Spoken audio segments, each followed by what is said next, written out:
Okay guys, you're in our garage. We're going to quickly show you this beautiful, very productive shelving unit that Andy built for our seedlings. Our garage is acting as a greenhouse right now since ours is not completed. We're going to be doing some soil blocking as well today. So he's going to explain to you a little bit about what he built. All right, so this is our cabinet that we built. We built it with lumber that we've had around. Kind of cut it down to the sizes to make these shelves and so forth.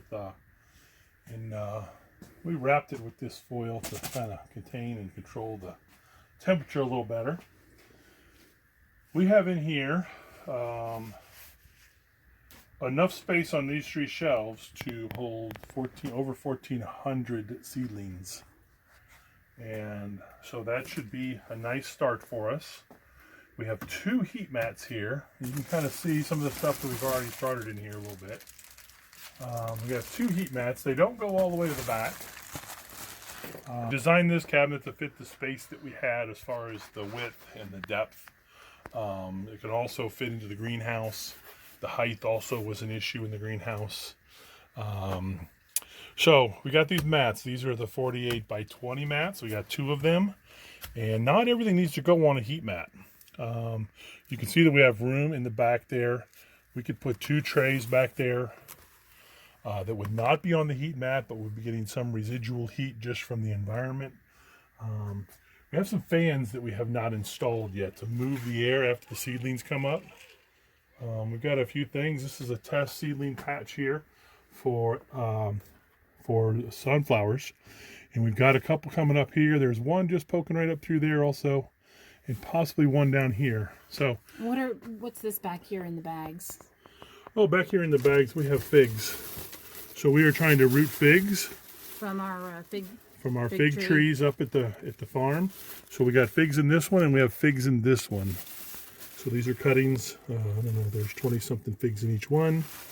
And then we kind of have the bags over them to help contain and keep in moisture, high moisture environment. We made these watering bottles here. Interesting. Oh yeah, tell us about those. So these are kind of neat. You just take them and you just tip them over, and that one's already been watered. These have all been watered today, but you just tip it over and it just gives out a nice little controlled kind of amount of water. It's not splashing everywhere, and makes it very easy to water. Now we are filling these up and letting them sit in here for the day, and then we use this water tomorrow. So we filled these up yesterday. We'll use this water today as we need it, and the reason for that is it is tap water. We don't have the well here, it's at the farm, but the tap water, we need to let the chlorine off gas, and so by letting it allow it to sit here, especially on the heat mat in this warm cabinet that's at like 70-75 degrees right now, it will. So can you walk us through the side panel and everything you got going on over there? Sure. So we've got lots of little control things over here. If you look back up in the back, right in the center, there's a little sensor. So that is sensing temperature in the cabinet. Okay, it is also sensing humidity. And that goes over here to a controller. Where is it? It's right in the middle there. Okay. Right there. It's a little small thing. Yep. And then each shelf has its own light switch back here, and we kind of had to put them in the back. It's not very convenient, but we had to do that just because of the length of the wire that came with the lights that we had to work with. And then these are called what, LED lights? They're not grow lights. These are LED shop lights, and they work just as well. These are at 6500K, and they should work fine for what we're using them for. We've got 3 lights on each shelf to help give enough light. We also use this reflective foil so that we can get some indirect light coming back in from the sides. We have a third shelf here. 3 shelves with lights, 2 with heat mats. And we may move one of these heat mats down to the bottom so that the heat rises. It'll automatically kind of raise the temperature here as we grow different things that need different heat requirements. So we may need to bump up the heat. So how are we going to do that? Show us the panel and the logic you're using over there as well. So we tried to have some control here. And so these are our 2 heat mats right now. We only have the one that's on. And right now it is saying that the soil probe is reading 71.6 degrees. You can actually look at it here. It's in Fahrenheit. Power is on, the output. So it is not currently on generating heat because there's enough heat in there. But as it calls for it, it will turn itself on and off to maintain the temperature. I believe I have it set at about 70 degrees or so. We can set these at different temperatures, which will be nice because of different seed requirements. And we have two because we have two mats. Okay, so one per mat. Yep. This controller here is what the sensor is in the back for humidity and temperature. You see currently it says the air temperature in there is 73.8. Humidity is 33%. And we have these outlets here. So humidity and temperature. So we are dealing with the problem of having low humidity. We've always had about 30% in there, and we would like to get that up to 60. We're probably going to have to put a humidifier in. And so when we decide on what we're going to use as a humidifier, we can plug that in here to this outlet and then program to the humidity that we want to keep it at, and it will go ahead and turn the humidifier on and off as needed to maintain the humidity level that we're asking it to. Same thing with temperature. We can use that probe back there, which is an air temperature, not a soil probe, to maintain the temperature.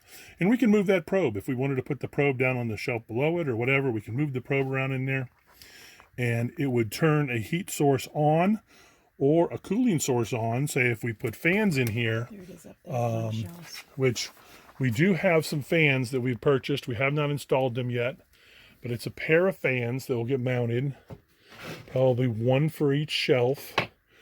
And it'll plug in, and it has a controller, a speed controller, so we can dial the speed up or down, whatever we see fit. And I think we're going to use this more to strengthen the seedlings as they begin to grow. They will need some wind against them. It helps them strengthen their stems so that they'll grow stronger and not so leggy and thin. Okay. So we're still working out the humidity. We're still working out the cooling, the fan situation. Another thing that I don't know if this is really necessary or not, but it's nice to have, is there's USBs that are also an option to include in your power strip. That Andy actually found some fans online that operate by using the USB. We chose not to use those particular fans, but it is nice to have that option so you're not overloading your, just have other sources. Yeah, unfortunately, the way those fans were wired, when plugged in here, if we had this on a timer, which we do have the lights on a timer, and so the lights will come on and off according to the timer, we probably would want to do that also with the fans. And the problem with that fan, the way that it was wired, even though it did have multiple speeds, when the power was turned off to it and then turned back on, it stayed in the off position, and someone had to manually come down and press the button for it to turn on again. So that's not going to be as beneficial as having a fan, which this system here will go ahead and resume at the speed that you had set it when the power is resumed back because of the timer. So that's why we chose to go with these as opposed to the other one. The other one actually moved a little more air, but this is a better choice because of its flexibility with using it with a timer. All right. So, and then of course this cart is on wheels. They're all locked right now, so they're not rolling around, but if we so desire, when it's time to get these planted and motored in the truck, we can just wheel this right out to the van, load these trays into the back of the van, take them up to the farm, get them installed. We can wheel it out to the street, sell these seedlings as maybe a market kind of thing, driveway market.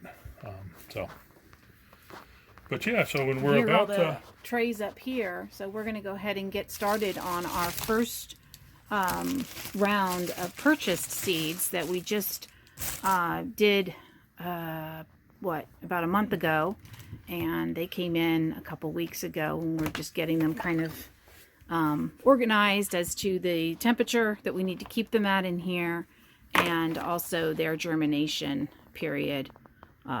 So the seedling creation date and then the germination date, so we can kind of keep them a little bit more categorized, so it's easier. So we're going to use this tray here, and well, we got two different tray sizes, okay, and these are the heavy duty ones. This is Bootstrap Farmer.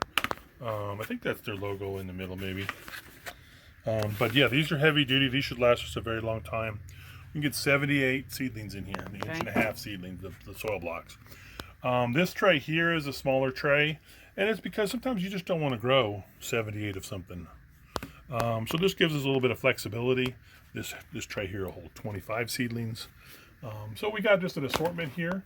This is the first time really doing this. We've tried doing some seedlings in the past with some other little things and haven't had so much success, and really think that this cabinet's going to help us. The heating pad's going to help us. And we are excited to see how this works. So All right. yeah, we're going to probably Create take a little some. break here and get set up so that we can start filling these trays with the empty soil blocks, and then we can go to seeding then after that. Sounds good. So that'll be our next section. All right. We'll be back. Okay, here we are, folks. We have kind of been fine-tuning our recipes here a little bit, and we're going to go with a basically 3 compost, and we're doing it in gallons here, 2 perlite, 3 peat moss. Those are going to be our main ingredients. And then we're going to have a 1/2 gallon of zeolite, and we're going to be doing then a fertilizer mixture, which is going to be smaller quantities. It's a 1/2 cup of lime, 1 cup of blood meal, 1/2 cup of bone meal, and a 1/2 cup of potash. So that would give us 1, 2, 2.5. So actually we got to cut all those in half. Okay, so let's start building this. All right. All right, so we need to go ahead and start filling our big tub working here. This is a 1/2 barrel, 1/2 55-gallon barrel. Just got this braced on there so it's a little more stable and doesn't roll around on us too much. So this is our peat moss. And this bucket is 2 gallons. So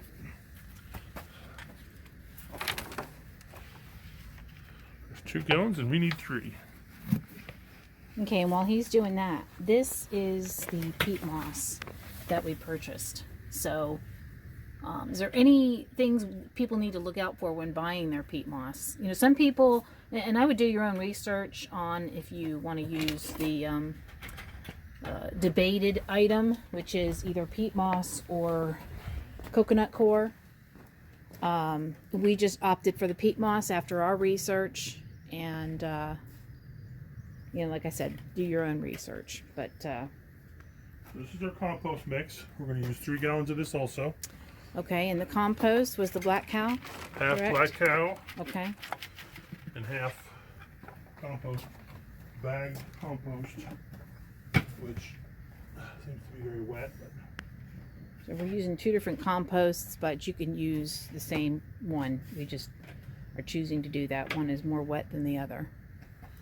put a gallon in here. So you might want to also, what we're doing is kind of pre-mixing things up. So this is what we just sifted in there, if you remember. That's the compost. And then, of course, our peat moss we're keeping in another bin. And now Andy is getting the perlite, And which the kind that we got.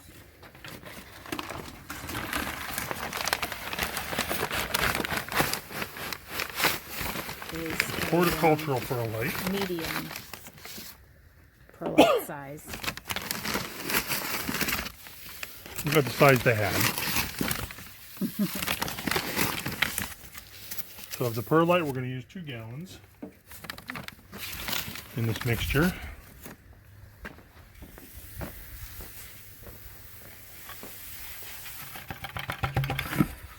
Exactly. Make Exactly. sure you're not in the Downwind. location of getting the.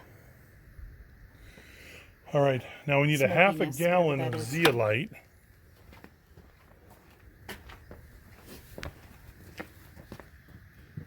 So yeah, it's definitely a medium. Some people say to use a coarse. I don't know if that really makes a difference, but that's what we're choosing to use. And this brand is just a horticulture Krum, K-R-U-M, perlite.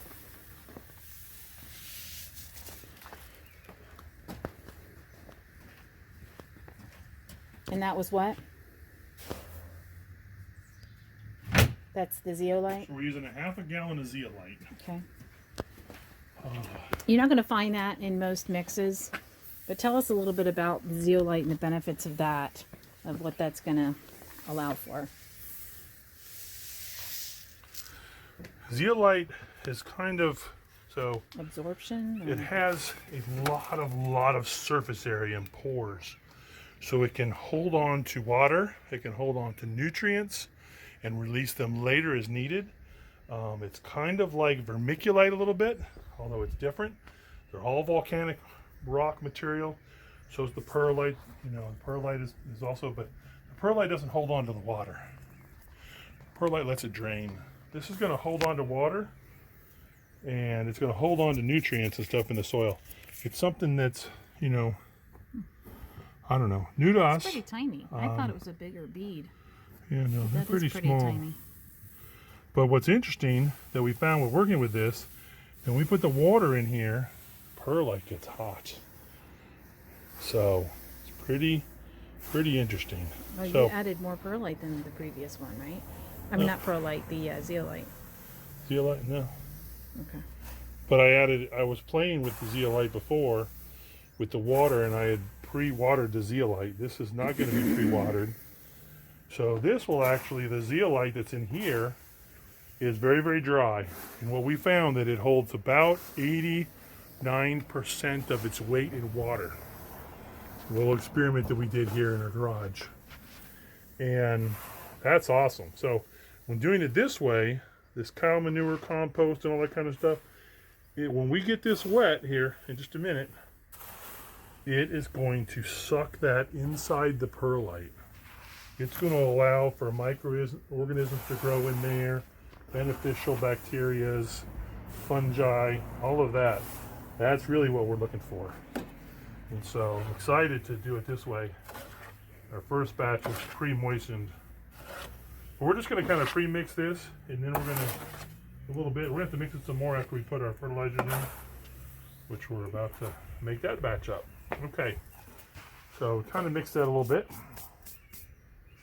Yeah, and Now, people do it different ways. Some use like a tarp and they just throw it all on the big tarp and then mix it around that way, put it into bins. Some people use just a regular bin, shake it around in air, and Andy's using this method because it's a nice wide area of working the mixture in. And we're kind of limited with space here, so we just set it on top of our scaffolding, and away we go. So, all right. so we're starting to make our fertilizer mixture. So this is a half a cup of powdered lime. The powdered lime is used to counteract the acidity of the peat moss. That's its main reason here. We are going to also put in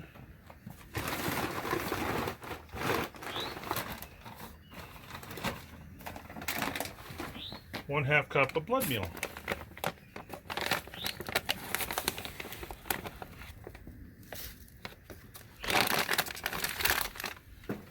We're going to put in 1 cup of bone meal. So the blood meal is going to act as our nitrogen, and the bone meal is The our other way around. phosphorus. No. Blood meal is nitrogen, bone is phosphorus. So, oh, I guess I did have that wrong. Yes, bone meal, you're right. And then the blood meal is the nitrogen. Should be like a 12, yeah, 1200. And then, And lime is our potassium. no, lime's not really our potassium. Our potassium is this right here. Oh, maybe it was the zeolite. No, it's this, What is that? our Oh, potash. the ash. Okay.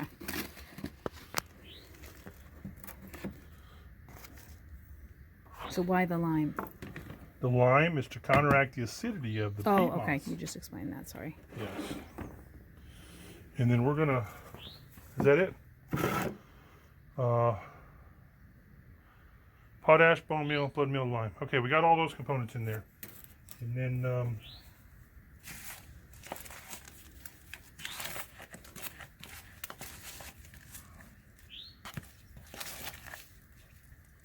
mix that just a little bit.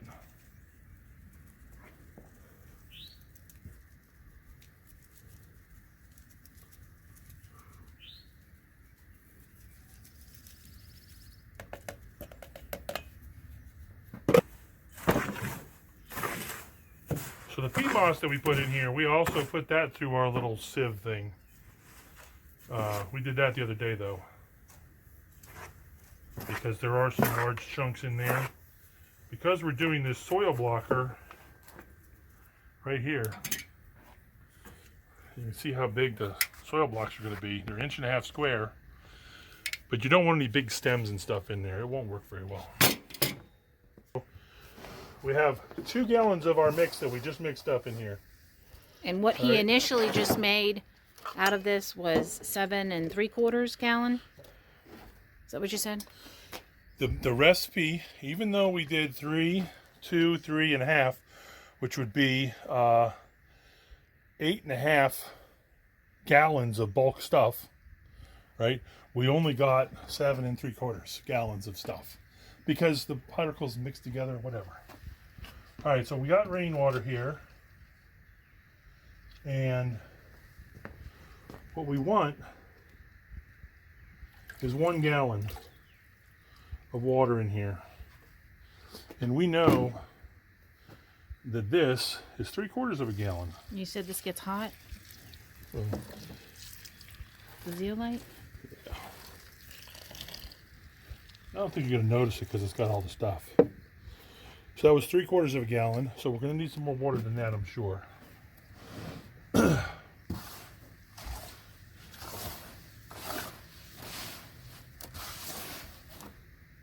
So you can't feel the heat from the zeolite.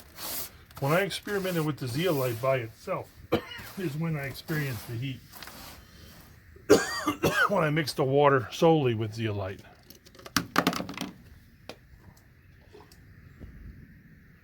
So this will make 1 full gallon of water for 2 gallons of our mix.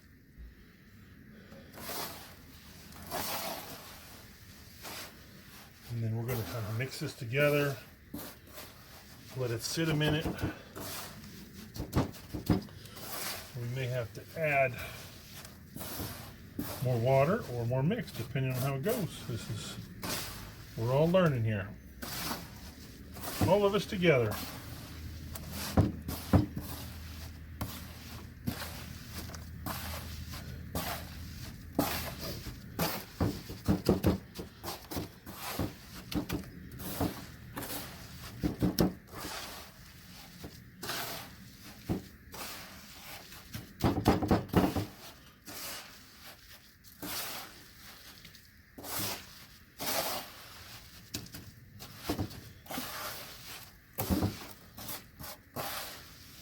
So 2 gallons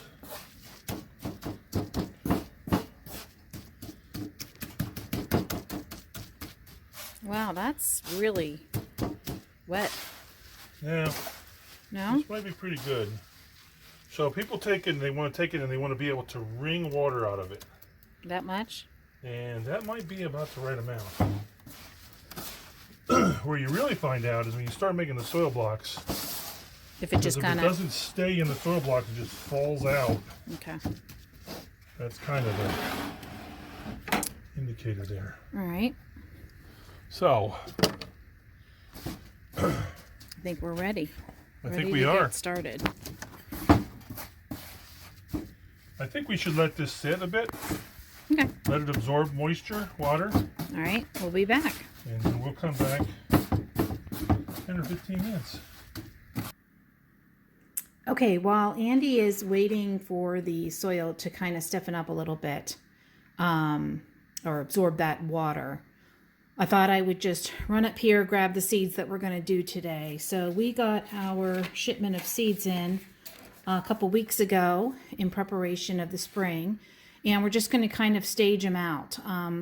These we're putting in today because they kind of follow the same logic. So this is 8 to 10 weeks before the last frost is when you start them indoors, and this is for our peppers.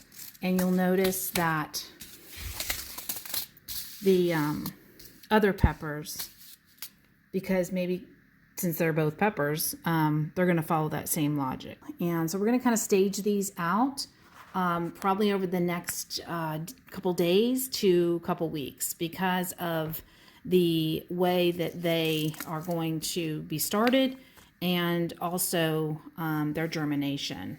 So right now, what we're going to do is just get these 4 different types of seeds started. We've got 2 spices, rosemary and thyme, herbs I should say, and then we have our hyssop, which I'm excited to try that because this is a great pollinator.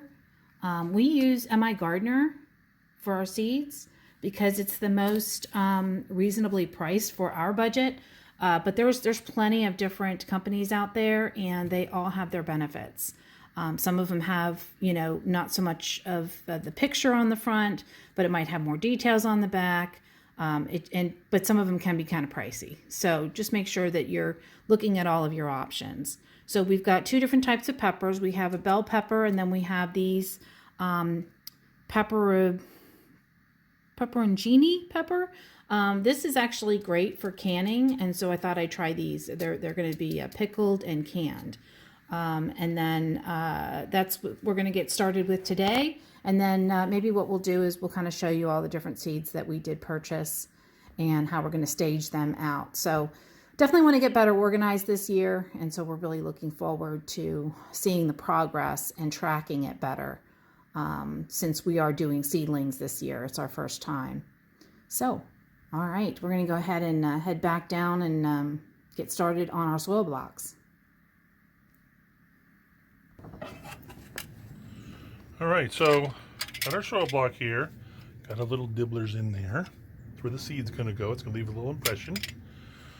So the one thing I noticed with this soil blocker, and this is the Ladbroke or whatever, but the top here, the part that makes the top, isn't flat.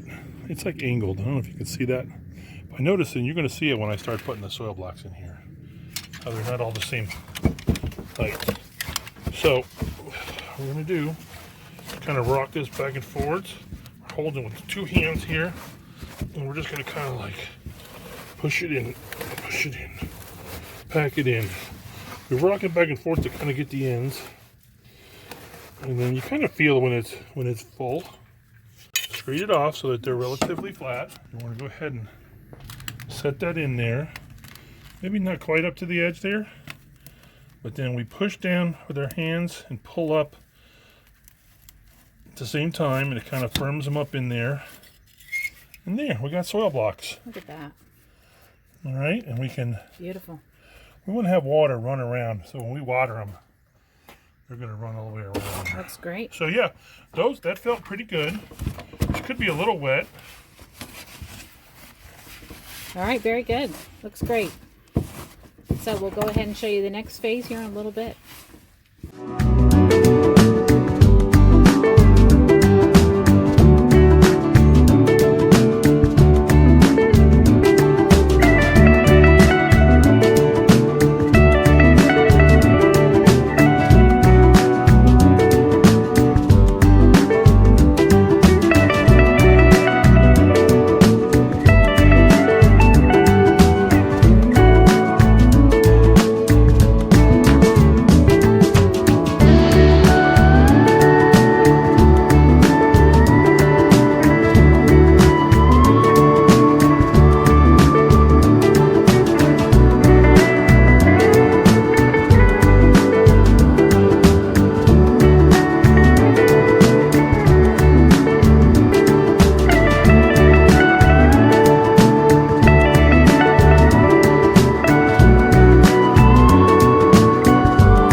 Of this video of how to get these seeds inside the little divots or divot holes. So we'll be showing you that method right after we get these opened up. All right, so since this is the first time we're doing this, we're just, again, trying to kind of have it a little bit better categorized. So what we decided to do was we're using the time frame of the Start Indoors section here. So this says 8 to 10 weeks before the last frost, which our last frost is April 7th, and it could go as late as, Andy thinks, maybe like the 21st. With his experience of owning a landscape business and just kind of seeing what that area last frost date range seemed to be. So we've got our 2 peppers here, which are going to be 8 to 10 weeks. We have our thyme and our hyssop that is also 8 to 10 weeks. And then we have rosemary, and rosemary is 10 to 12 weeks. So not a significant difference, but what we're going to do is we're going to also base it off of the temperature of what the mat needs to be at. So these two here need to be 75 to 80, 85. These are 68 to 70. This one's 65 to 70, so pretty much in the same range. And this is 70 to 80. So we have 3 different ranges here. All right, so we're going to go ahead and open up these seed packages, and then Andy's going to show you some of these little doohickeys that he purchased. And Janice will be deciding how many rows we're going to have of each thing. We're going to put that, label it, so we know what we're doing here. All right. So here we are now trying to decide how many rows of plants we're going to do of each one. And we have decided that there will be 3 rows of bell peppers and 2 rows of the peperoncinis. Just about this a minute. I'm going to just do that. Give us a good solid line there. You got rosemary, thyme. Okay. Yeah, do 2 of each. And what is this temperature going to be for those? I don't remember, but I think it's like 80 degrees. 75 to 80. Yeah, and that's, I think it's 75 to 85. Yes. So just do 80. Okay. Yep. All right, and then we're going to do 2 hyssops, and then we're going to do 2 of the thyme and 2 of the rosemary. All right. And we'll get back with you here in a minute when we start seeding. Okay, guys. So now that we have all of these labeled up, I wanted to show you real quick this little cheat sheet, set of cheat sheets that Living Traditions Homestead has provided, a $2 download. And this is really great because it really goes over all of the different seeds and a little bit more in depth, literally the seed depth, days to germination, heat mat, special notes, etc. There's the title bar right there. So this is what we're going to use to know the depth of what we need to get our seeds in. So for example, we have peppers, for example. Peppers is 8 weeks. You start the seeds and the depth is 1/4 inch. And then it's 8 to 13 days to germination. And yes, it does need a heat mat.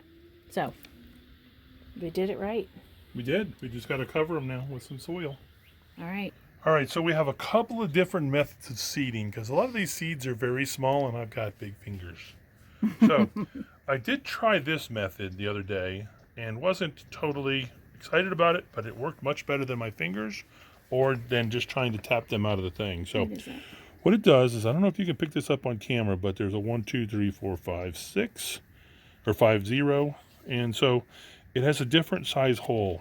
If you look here, the one hole is this, and then it gets bigger and then bigger and bigger and bigger and so forth. And then there is no hole there on the 0. So depending on the size seeds, you put your seeds in here. What I noticed is I did onion seeds and they're very small. And there was like a static electric charge that didn't really allow the seeds to flow down here. As you have the seeds in there and you tap them, tap, tap, tap. and there's little lines, and it kind of, they come out, and you tap one in, two in, whatever go in, and you just keep going along down the line. So not a rock star kind of thing, but pretty close. Definitely better than the alternative. And so it's interesting, just to pause for a minute, sometimes you have to put in a certain number of seeds. So this is really ideal. Let's see if it says how many seeds. This one it does not, but I've seen some where it actually says how many seeds. So that's why we're getting these little tools here, trying to be a little bit more precise.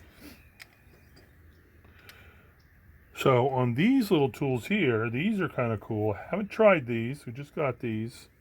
And there's like 2 different sizes, even though there's 5 different ones here, it looks like. So this larger size, you fill it with the seeds in here. And then you push it down until you get a seed to come out, and you drop it in. And then you bring it back up to get another seed, and you push it for the next one.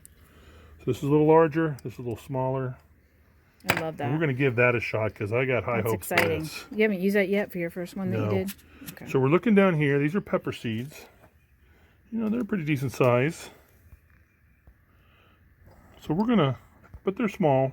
So we're going to take the small one. And we just twist that open. And then we're going to pour them in here, hopefully, nice and neatly.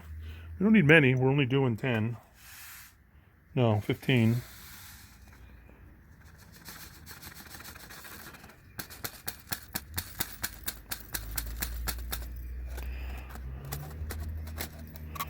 So that's way more than enough, I think, but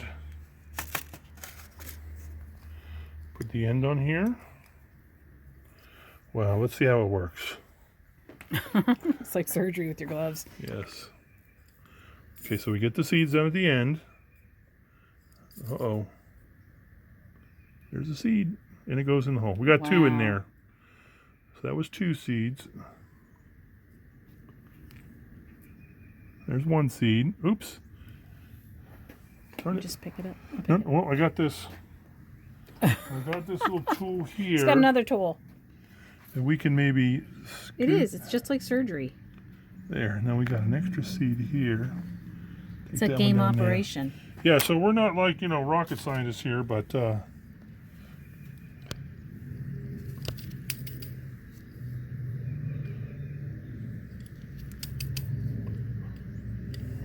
doesn't work Tip it that over way. more straight, and it'll come out better. So I'm thinking. There's a seed. All right, and so on. We're going to go ahead and get these filled up.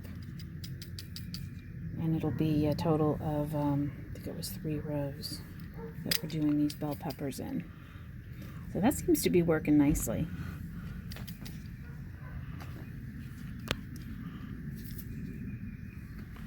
Not too bad. There we go. Kind of getting the hang of it now. Well, there. Just got a couple little fine So tuning much adjustments there. nicer than making the mistake of putting in too many seeds and wasting your seeds. So we really want to do 1 seed, even though some people might put multiple seeds in there. We're just really going to try and focus on 1 seed, especially this kind of size. Right. So now, what size are these? Same size? Oh yeah, pretty much. Okay. Yeah, so they're a pepper seed, so they basically look exactly the same. There were not nearly as many seeds in here. 25 count. How many are supposed to be in that one? I think it was 100. Yeah, 100. Oh, wow. So this is a kind of a specialty pepper, I guess. Mm-hmm. So yeah, and Cannon. that's kind of gets, because I think that, I don't know, it costs the same, right? Right. You know, so you just get a different amount of seeds. Yeah, like I was based on saying, what guys, the value of the seed is. do your research, but M.I. Gardner was the most affordable for us, for our budget.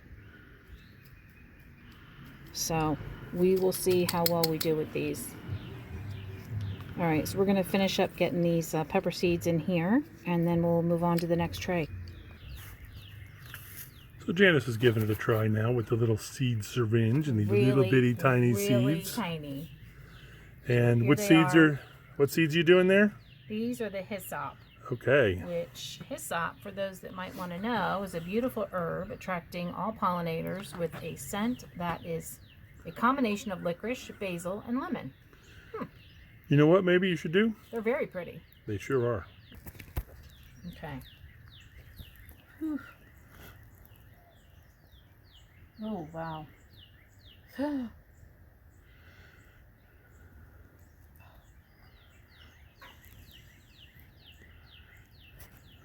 Steady hand, steady hand. All right. I feel like I am doing surgery.